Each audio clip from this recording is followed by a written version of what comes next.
मातः समस्त जगतां मधुकैटभारेः तौ वेतराक्षि परितोषिणि पत्मिनीठ्ये नाथानुबद्ध भुवनावनबद्ध दीक्षे प्रत्यक्ष देवतर्वे तव सुप्रभातम्।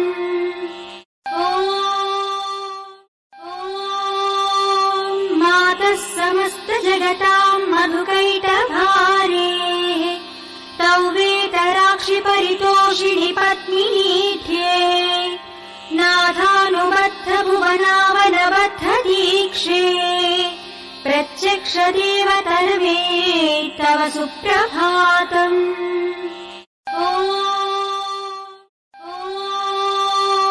मातः समस्त जगतां मधुकैटभारेः